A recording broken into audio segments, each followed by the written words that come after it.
Bonjour, merci d'avoir choisi de passer ces 40 minutes en notre compagnie. Sur ce plateau, un artiste, il est auteur, compositeur, interprète. Il aime dire qu'avant de monter sur scène, il se lave les dents, par respect pour le public. J'aime beaucoup cette anecdote. Et pourtant, il est très irrévérencieux, voire facétieux. C'est Thomas Fersen qui est avec nous sur le plateau de Thé ou Café. Bonjour Thomas. Bonjour Catherine. Toujours aussi élégant. Merci. C'est vrai, on va parler de vous, de ce que vous n'aimez pas beaucoup, parce que vous êtes une anti-star, vous n'êtes pas trop dans le système. Hein. Vous tentez même de faire votre vie professionnelle, on ne va pas dire carrière, parce que le mot ne va pas vous plaire, un peu en dehors, voilà, des majors.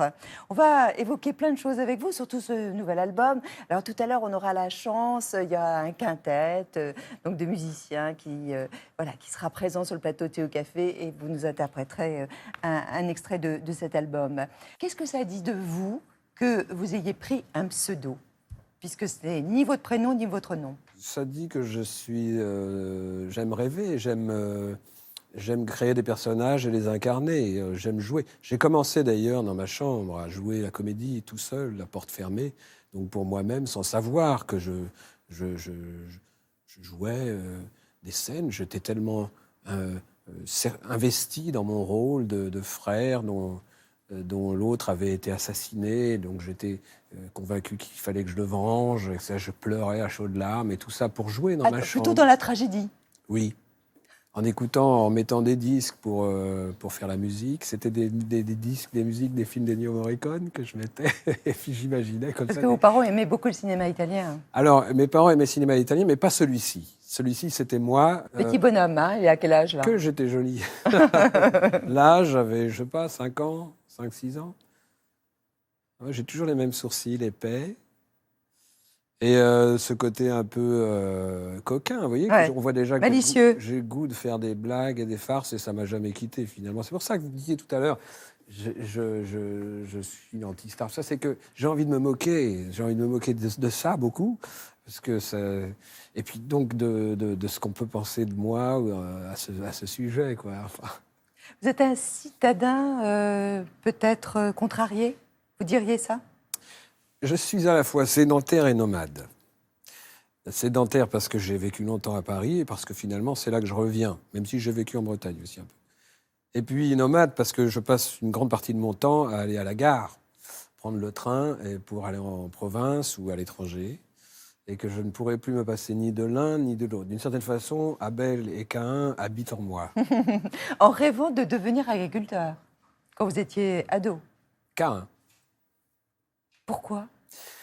Pourquoi agriculteur? Parce que il y avait un mélange un peu qui se faisait malignement avec les vacances. Parce que c'était, bon, évidemment, je n'allais plus à l'école et puis j'étais tout le temps dans les champs à me crotter. Du côté du Massif central? Dans le Massif central, on gardait les vaches, on touchait aux cochons et les chiens et puis les jeux. Et puis ça me plaisait beaucoup, bien sûr. Une fratrie de 3 enfants, vous en étiez l'aîné? Ah, je suis le plus jeune. Le plus jeune, le Benjamin. Oui. Ça induit quoi, ça? Bah, tout est permis. J'étais gâté par ma maman. Protégé. J'étais dans une certaine façon dans mon royaume. Et c'était quoi ce royaume? Oh, bah, je régnais sur ma mère. Je régnais sur ma mère. J'avais encore pas entendu ça. Donc un enfant un peu autocrate? Non, mais j'étais... j'ai moi-même des enfants et je vois bien que le plus jeune a une certaine confiance qui, je pense, est donnée aux plus jeunes dans les familles. Parce que quand il arrive, toute la famille est déjà là, d'une certaine façon. Et c'est rassurant, peut-être. En tout cas, je vois qu'il a une confiance en lui et je reconnais une confiance que j'avais en moi. J'ai longtemps cru que c'était ma mère qui me l'avait donnée. Elle a peut-être entretenu et du moins fait fleurir. Mais j'avais confiance en moi. J'avais une espèce de confiance aveugle et stupide, mais qui m'a beaucoup servi. Premier déclic peut-être vers la musique, c'est quand elle vous offre une guitare. Je lui demande une guitare. C'est-à-dire qu'on ne m'a pas demandé de jouer de la musique.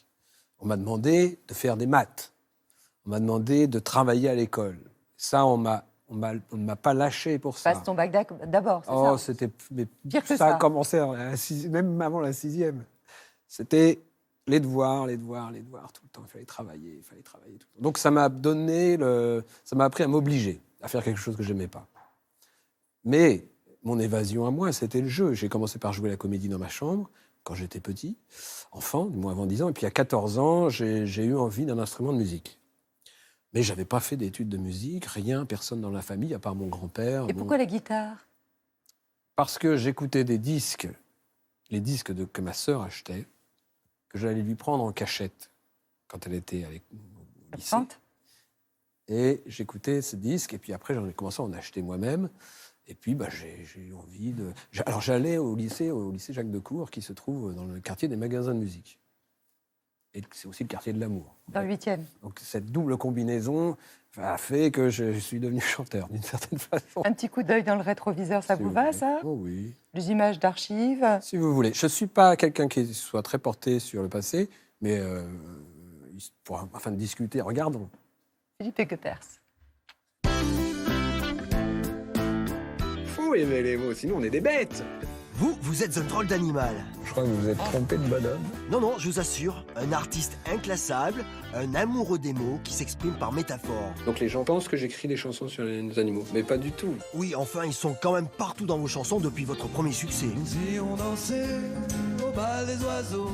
Drôle de monde que le vôtre, peuplé de bestioles en tout genre. Chauve-souris, demoiselle de la nuit. Une chauve-souris Toutes s'invitent dans vos clips comme dans vos textes. belle comme une fourmi. Les papillons, les hirondelles, ce maudit canasson. Les mules en serpent. Un joyeux bestiaire, moi je vous le dis. Quand il y a un canard, ça fait pam pam pam pam pam pam. L'animal Fersen est sorti de sa tanière en 1989. Blouson de cuir et longue crinière. Et depuis, les animaux n'ont cessé de l'inspirer. J'aime beaucoup planter mes caractères grâce aux animaux. Dans son univers, on croise aussi des personnages, Donne-moi un petit baiser. Donne-moi un tout petit baiser. des accessoires, C'est joli. avec un goût certain pour la poésie et la fantaisie. J'ai une disposition à la farce et à la satire. Thomas Fersen, une bête de scène, un portraitiste tendre, grinçant et coquin, qui chante les cocasseries du quotidien et joue avec la caméra. Quand je vous dis que c'est un oiseau rare, une espèce un peu à part, qui sillonne la France depuis 25 ans Comme des grillons. et reprend sa liberté en produisant lui-même son nouvel album. J'ai ce réflexe de désobéissance depuis toujours, d'irrévérence, qui n'est pas non plus subversif.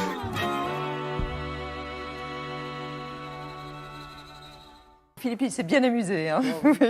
Qu'est-ce qui a changé en vous depuis vos débuts, depuis près de 30 ans? Écoutez, j'ai l'impression que je suis comme la plupart des hommes et des femmes. Ma quête est celle de la vérité et de la liberté. Et petit à petit, on se trompe de chemin dans cette quête bien souvent. Mais petit à petit, mon chemin est sinueux, rocailleux, je me perds, etc. Comme le petit chaperon rouge. Mais j'ai rencontré le loup plusieurs fois. Mais je crois que je touche à un petit peu plus de ces deux choses-là. Vous avez traversé des périodes de doute, de découragement? Absolument. Il y a des moments où je suis absolument complètement découragé. Par Et puis quoi? ça repart. Par quoi? Découragé parce que j'ai des fois plus envie, parce que, comme tout un chacun, vous savez, je pense que la vie est difficile et il faut, et donc parfois, on a du découragement. C'est un sentiment tout à fait humain et que si je n'avais pas de découragement, je serais inquiet, je pense. Parce que aussi, il y a eu aussi une période où vous vous êtes senti incompris. Je suis toujours incompris, mais ça fait partie du lot. On est nécessairement incompris. Par Quand on s'adresse à un grand nombre, on est forcément incompris. Et les gens ont un préjugé sur moi, comme sur tout le monde. Donc ils pensent que je suis ça. Bon. On a tenté de vous formater, vous faire rentrer dans une case? Je ne dirais pas les choses comme ça. L'industrie a des désirs, effectivement, mais qui sont tout à fait raisonnés. Elle sait ce qu'il faut faire pour accompagner ou amener quelqu'un vers peut-être le succès ou quelque chose qui va plaire, etc. Donc je ne taperai pas sur l'industrie sur ce point. Mais par contre, j'ai plus envie de le faire. Ça, comme je vous parlais de ma liberté, vous voyez, si j'ai pu m'émanciper par rapport à l'industrie, c'était pas par rancœur, mais simplement parce que j'ai plus envie de me battre sur ce terrain-là. En quittant votre label, notamment, Oui, tôt ou tard. ça ne m'intéresse plus, j'ai envie de m'amuser, voilà. J'ai envie de m'amuser et malheureusement, c'est pas toujours possible au sein de l'industrie. Parce On qu'il n'a y a pas peur de des se casser amus... la figure, seul? Oui, mais à un certain âge, c'est plus très grave. Vous voyez, c'est pour ça que je suis plus libre aussi. C'est que ma vie est faite. Enfin, vous avez 50 ans, Ben enfin, oui, j'ai quelques 54. années. Et ben oui, mais maintenant, je veux dire, il est grand temps de s'amuser, mais complètement. Je veux dire, tout le temps, à chaque seconde. Vous voyez, j'ai donné beaucoup. Je me suis obligé à faire des choses dans ma carrière au début. Je me suis vraiment pris par le col pour faire des choses qui ne me ressemblaient pas, dans lesquelles je n'étais pas très à l'aise, mais j'ai fait. Par respect de l'investissement des gens qui étaient autour de moi, qui travaillaient dans l'industrie, j'ai fait ce qu'on me demandait de faire. J'ai vraiment été un bon gars. Vous vous dites, Thomas, que vous choisissez de ne pas écrire sur vos bleus. Oui. Parce que je n'ai pas à ce point-là le goût de ma personne, si vous voulez. Mes bleus au nombril, pas intéressant. Enfin, et puis, je ne suis pas de cette école. Comme vous le disiez, nous avions un esprit assez satirique et moqueur à la maison. Donc on n'était pas là dans la complaisance de ces petits bobos. Et donc c'est mon école, c'est ma famille. C'est le Canard enchaîné, c'est la farce qui existe. Et qui existe, oui, la farce qui existe plus largement dans l'esprit français, qui est moqueur, qui aime bien se moquer. Voltaire... Vous aimez qu'on se moque de vous? Ça ne me dérange pas. Oui. Et même, je vais même vous dire un truc, pour monter sur une scène, il faut avoir un certain sens du sacrifice et accepter justement, chercher même la moquerie. Quand on est un comédien, il faut tout donner. On n'a pas de réserve, tout de suite c'est ridicule. C'est pas mes comédiens préférés, ceux-là. Alors, votre bulle, c'est chez vous. Oui. C'est là où nous nous sommes retrouvés. C'est dans le 20e, c'est très calme. C'est calme. C'est une bien jolie maison. Et c'est Philippe Aiguepers et Loïc Bachier qui vous ont rejoint. On est dans le 20e arrondissement de Paris. C'était la maison où j'habite quand je reviens à Paris. Puis on entend les oiseaux. Là, c'est la période des martinets qui arrive. Saint-Jean-du-Doigt, c'est un village qui se trouve dans le Finistère Nord. C'est une chanson que j'ai faite qui relate les vicissitudes d'un adolescent avec l'amour. C'est gentil chez toi, et depuis un mois que tu me reçois. Ça, c'était le piano de la tournée, pièce montée des grands jours. Ça, c'est la batterie de mon fils. Oh là là, quelle heure de gloire pour cette petite batterie. Ça vient d'une brocante d'ailleurs. C'est vraiment, comme on dit, dans son jus, vous voyez. J'ai pas fait beaucoup d'efforts. Hein. Je vais pas redonner un coup de peinture, rien. Non, j'ai l'impression qu'on fait Marie-Claire Maison. Là. C'est tellement pas mon genre. C'est madame qui a fait tout ça. Mais j'aime bien les jolies choses. J'aime bien les textures, mais il y en a plein de mes chansons. Ce fauteuil à grand dossier, brodé d'une rose.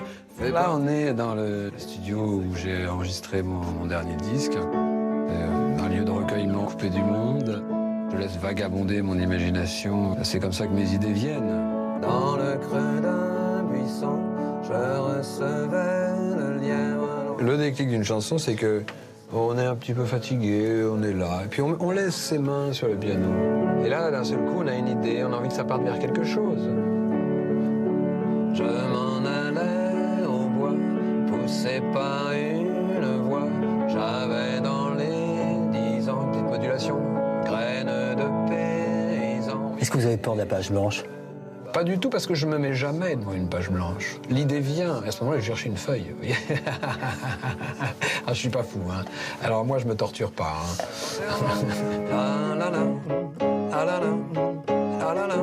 Quel rapport vous avez avec votre piano? Il est à mon service, exactement comme ces deux animaux. Vous appelez ça des animaux? Ces deux bêtes à mon service.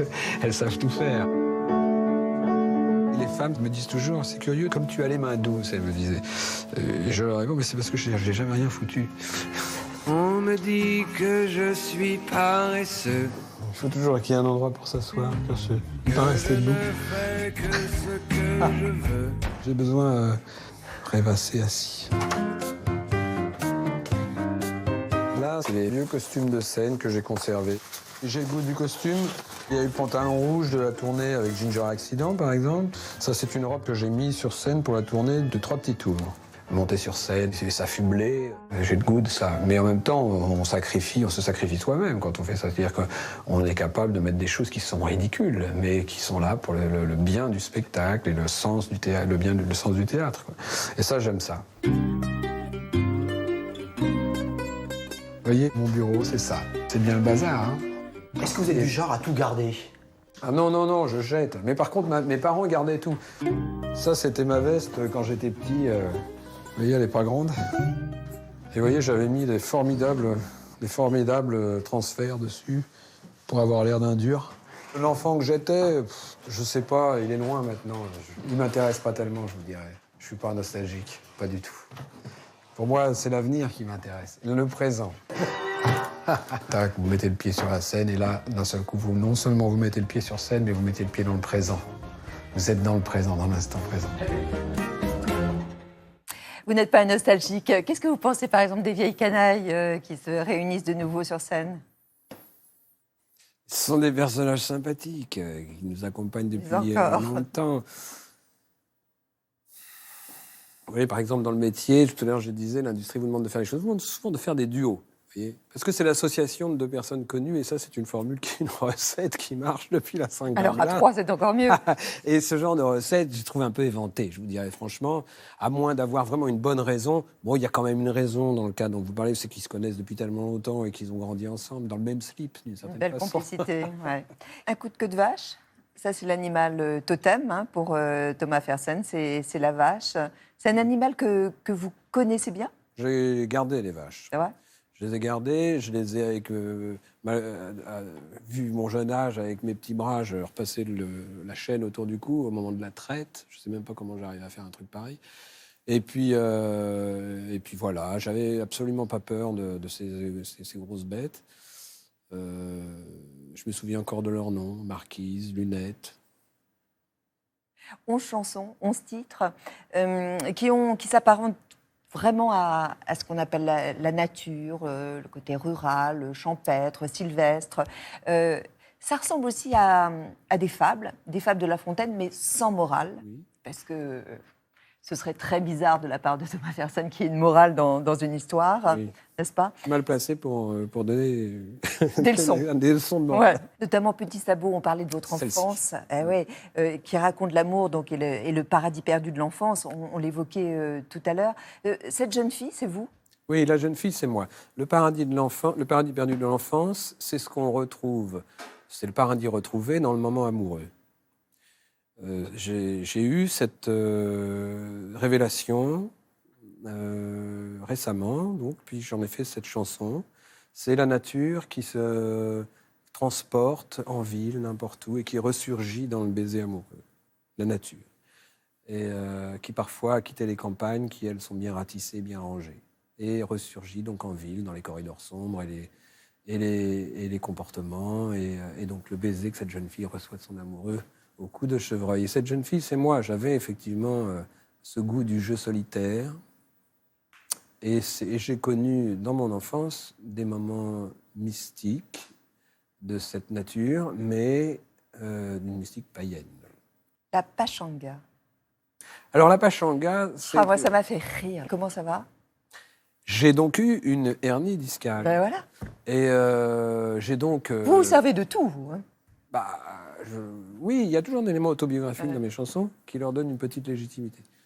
Et je suis allé voir toutes sortes d'ostéopathes, ostéopathes et tout ce que tout le monde vous conseille toujours, quelqu'un de formidable. Ah oui, j'ai une bonne adresse pour toi. Dont la femme géante qui m'a donc pris dans ses bras, et les positions que nous prenions me évoquaient pour moi des danses exotiques des Caraïbes. Vous voulez pas me donner le texte, hein?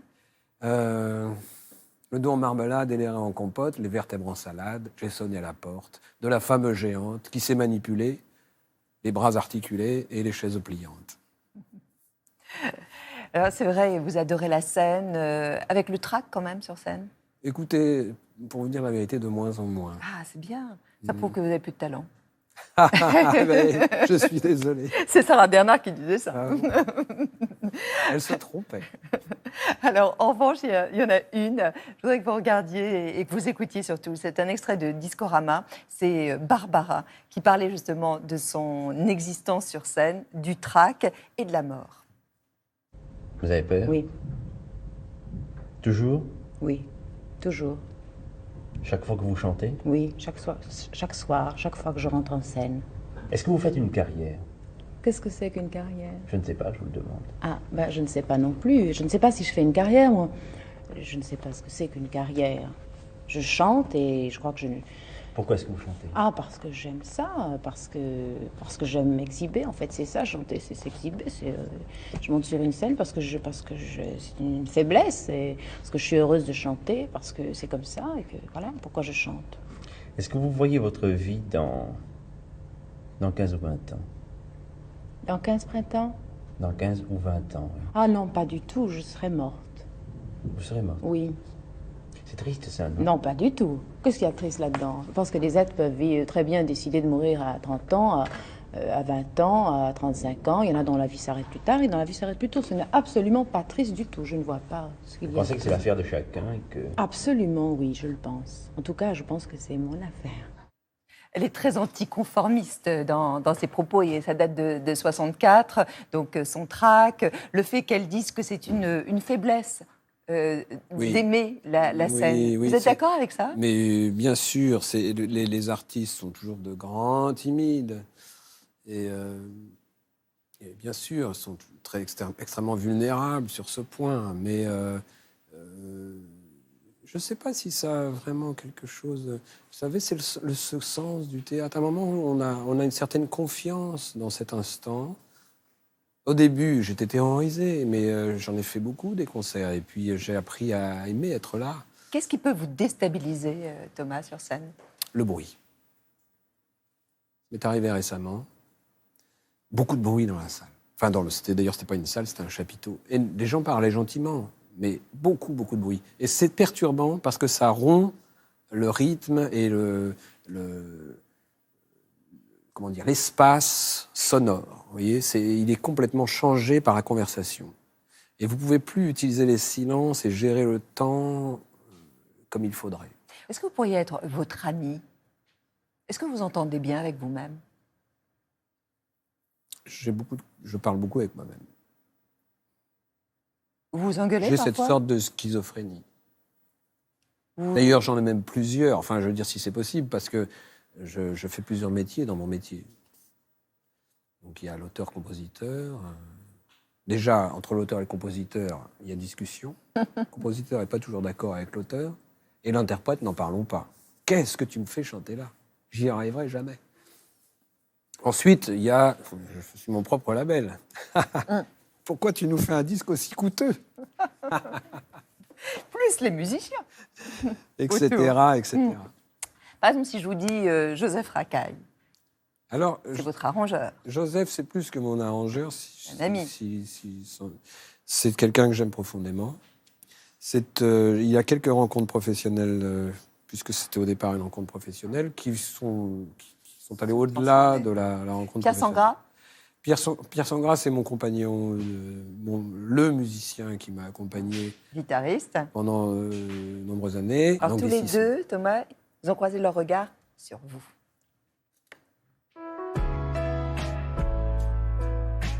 Thomas, c'est le chanteur qui a la plus belle plume de la chanson française. Le plus important, c'est son regard. C'est ça qu'on entend en premier. Il voit toujours des choses parfois absurdes, mais souvent drôles. De tous les gens avec qui j'ai collaboré dans le métier, c'est sans doute le plus travailleur. Ce qui peut même être dérangeant quand on le côtoie. Il passe vraiment beaucoup de temps sur ce qu'il fait, il réfléchit beaucoup. On peut être en train de lui parler, il y a un moment, il décroche et il va sortir son petit carnet, il note un truc et... On est là, oh. C'est quelqu'un d'assez généreux sur scène. Il reste pas sur scène aussi longtemps que Jacques Higelin, mais il se donne sans compter. Ces spectacles, c'est du théâtre. Sur scène, il fait Thomas Fersen le chanteur, quoi. Dans la vie, il se met pas en avant du tout. Il se met plutôt en retrait. Il est discret. Il aime pas trop que les gens le reconnaissent. En même temps, si personne ne le reconnaît, ça l'énerve aussi. Il a un petit ego aussi. Quel personnage de BD il pourrait être? Lucky Luke, il y a un petit côté Rantanplan, mais... non, ça va le mettre de mauvaise humeur. Gaston Lagaffe, je dirais, oui, plutôt que Rantanplan. Est-ce qu'il est aussi serein qu'il en a l'air? Non, je pense pas. Je pense qu'au fond, il est assez torturé, mais il le montre pas, il le dit pas, il est très secret. Et il y a plusieurs de ses chansons qui sont d'une noirceur époustouflante. Son rêve, ce serait d'être quelqu'un de rock'n'roll, mais alors qu'en réalité, il a jamais pris de drogue, il a jamais pris quoi que ce soit, il est très, très clean. Est-ce qu'il a changé? Non. Enfin oui, il s'est calmé, mais pas apaisé, certainement pas. Il est moins agité, mais sans doute plus tourmenté. Il a pas changé dans le sens où ça a toujours été quelqu'un qui est un peu en dehors du système, qui n'aspire pas à faire partie de la grande famille, entre guillemets, du show business. Parce que lui, la grande famille du show business, c'est quelque chose qui lui plaît pas. Vous êtes d'accord? Écoutez, pas surtout. Ah, Quand chouette. Pierre dit que j'aurais voulu être un rocker, je m'en fiche du rock'n'roll. Franchement, c'est pas... Mais votre rapport au temps, par exemple? Ils disent aussi que je suis quelqu'un d'inquiet. Torturé. Non. Non, je crois pas. On les tranquillise, on leur dit alors... Non, Thomas n'est pas torturé. vraiment, mon sentiment, c'est que l'existence est une farce. C'est une farce. Et que le grand malheur vient des gens qui prennent la vie au sérieux, qui font du mal. Vous avez fait du mal, vous, dans votre vie? Oh oui. Votre vie amoureuse, notamment? Oui. Sans aucun doute. Et l'amour est cruel. C'était pas de ma faute, c'est l'amour, c'est sa nature. On a été cruel à mon égard aussi. J'ai dégusté. Ah oui? Avec beaucoup de chagrin d'amour? Ah oui, j'ai eu vraiment des moments d'une grande violence, où j'ai demandé à mon médecin de me prescrire des antidépresseurs. Vous avez Je pensé, suis allé voir un psy, enfin la en totale. pensant même à partir, au suicide? Non. J'ai pas l'esprit suicidaire. Qu'est-ce qui Enfin, j'ai des angoisses, genre le vertige. Parce que je suis quelqu'un qui a de l'imagination, je pense. Oh oui, j'en suis sûr. Et donc, je peux pas m'empêcher de penser. Et donc, ça amène des angoisses, forcément, parce qu'on peut pas s'en empêcher. Mais honnêtement, je suis pas aussi tourmenté que Joseph a l'air de le dire. Et aussi, quand il dit que je suis inquiet quand on me regarde pas. Moi, ça me dérange pas qu'on me regarde, mais vous savez, la plupart du temps, les gens ne me reconnaissent pas, ça me pose aucun problème, même ça m'arrange. Surtout quand vous mettez votre petit chapeau, là. Mais ça crée un malentendu, la notoriété, vous savez, ça isole énormément. J'en connais des gens très connus. Tout est faussé tout le temps. Tous les rapports sont faussés. Et même par rapport à vos enfants? Pas entre nous, mais des fois à l'extérieur, oui. Non, parce que moi, je joue pas le personnage du chanteur. C'est ça aussi qui fait que j'ai un petit peu de distance avec mes confrères. C'est que moi, je n'y crois pas à tout ça. Enfin, je veux dire, c'est pas que je ne crois pas en leur travail et en leur talent, mais toute cette espèce de mythe un peu bidon, quoi. Bon. Mais vous dites d'ailleurs, Mais moi, il je est fais mon indispensable. numéro. C'est-à-dire, c'est un numéro. C'est comme au cirque. Oui, mais Ça. oui. Mais oui, La vie est nous un cirque. sommes des ozos, nous autres, les chanteurs, nous sommes des ozos. Nous sommes des gens extrêmement superficiels. Et ça se voit. Ça se voit comme le nez au milieu de la figure. Quand, par exemple, on est incapable de se rassembler, vous voyez, pour défendre nos droits ou parler de notre condition. On est incapable. Donc très individualiste. Mais non, superficiel. On n'est pas capable de... Nous sommes des gens superficiels. Vous n'avez jamais écrit des choses très, très engagées. Vous considérez qu'une chanson, ça ne doit pas être une tribune? C'est-à-dire qu'il y a toujours eu un antagonisme entre la chanson engagée et le fait que ce soit un objet de commerce qui, moi, me pose un problème. Pour moi, personnellement. Par contre, et je trouve que le talent d'écrire une chanson sociale ou engagée est rare. Beaucoup plus rare que le nombre de chansons engagées qui existent. Dans un instant, on vous écoutera en compagnie de vos musiciens. Vous savez qu'ici, il y a une petite épreuve qui s'appelle le dos à dos. Oui, C'est allons-y. une sorte de tour de force aussi. On y va.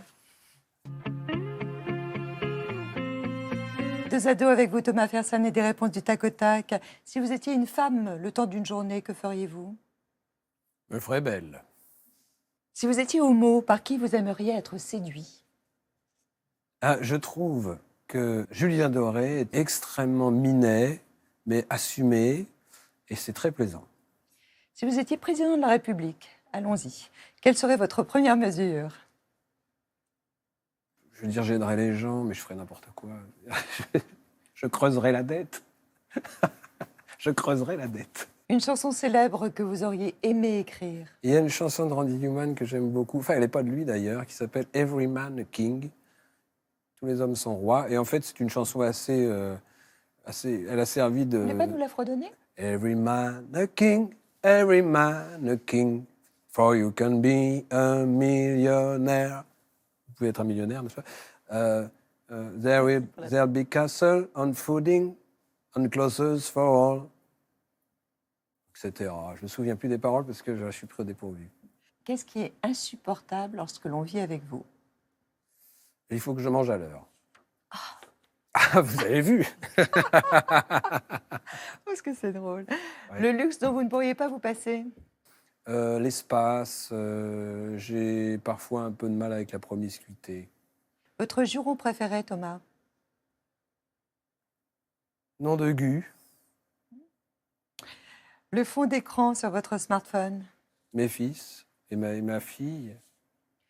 Ma fille est grande, alors j'ai mis mes petits-fils qui sont encore petits. Voilà. Mais j'adore ma fille. Est-ce que vous avez déjà été client d'une prostituée? Peut-être dans le, si vous voulez bien m'accorder le bénéfice du doute. C'est-à-dire qu'une fois, je me suis posé la question quand elle m'a réclamé du fric. Après, j'étais dans un pays étranger, je ne comprenais pas très bien la langue, ni les mœurs. Donc j'étais peut-être un peu... j'ai cru à l'amour. moi. Naïf. Bah oui. Et si je vous demande d'interpréter un titre, vous me dites quoi? Eh ben, je vais vous chanter un coup de queue de vache, n'est-ce pas? Un coup de queue de vache, c'est quoi? Vous savez, c'est une expression rurale dans les villages. Il y a toujours un qui est un peu cinglé, on dit qu'il a pris un coup de queue de vache. C'est le moment. Allez.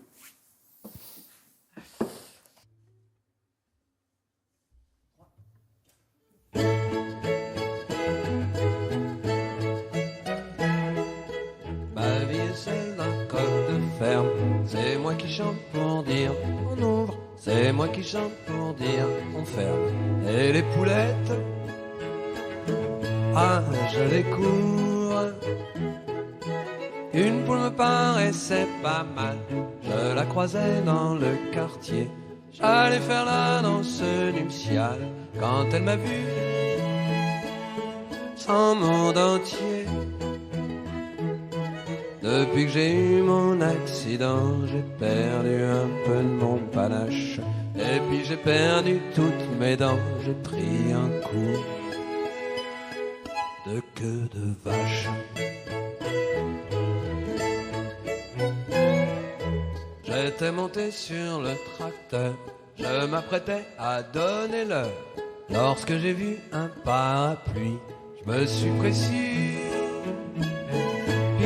sur lui. Ce parapluie, quel drôle de mec, je lui ai donné un coup de bec.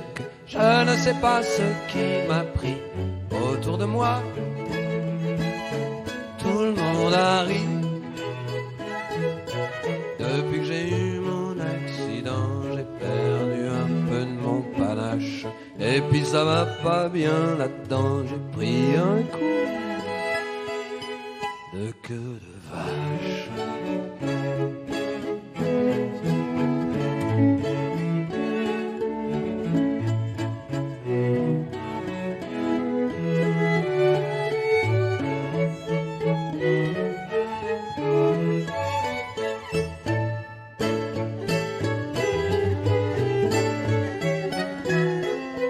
J'étais sur la margelle du puits, où était-ce la cage à lapin? Je ne sais plus, il faisait nuit, j'interprétais mon beau sapin. était un roi des forêts, on m'a lancé un tabouret. Je voulais chanter frère Jacques, on m'a fourré au fond d'un sac. Depuis que j'ai eu mon accident, j'ai perdu un peu de mon panache. Et puis ça va pas mieux là-dedans, j'ai cru qu'on jouait tout ça cache-cache. Après quoi on m'a présenté une jolie cocotte en fonte. Il faisait chaud comme en été. Je me suis dit tiens, à chaleur monte. On m'a offert un verre de vin, on m'a servi des champignons. Je ne raconterai pas la fin, mais j'étais aux petits oignons.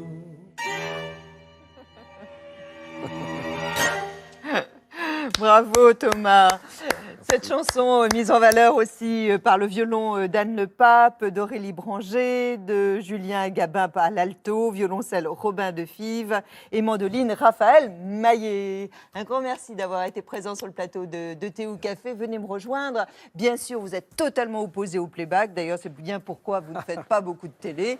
Et ici, on vous a évidemment donné l'occasion de le faire, ce qu'on appelle en bon français, en live. Voilà. Alors vous, en plus, là, vous faites très très attention aux mots, à la langue française. Par exemple, le mot comme ça que vous aimez musicalement.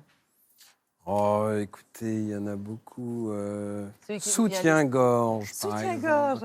Ah, c'est un mot qui me remonte le moral, vous voyez. Ça, c'est drôle. Soutien-gorge, très bien. Bon, bah, écoutez, on est ravis de le savoir. Vous serez à Montréal le 15 juin. Oui. Et ouais, aux Francopholies de Montréal. Il va y avoir aussi Clermont-en-Genevois, en Haute-Savoie.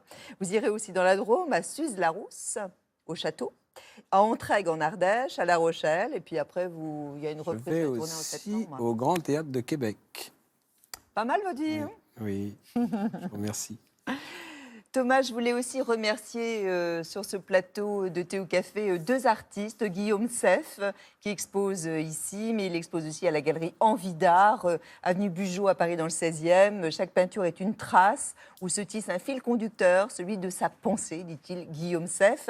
Et puis aussi ces luminaires de Chantal Perrin, ces lampes sous forme de lumière, vous qui aimez les métaphores, des livres de lumière créés sur le principe des origami japonais. Chantal Perrin qui expose aussi à son showroom à Paris dans le 13e. Vous retrouvez ça bien sûr sur notre site, toutes ces indications. Vous savez, demain, on va rendre hommage au théâtre. Vous faites du théâtre, vous?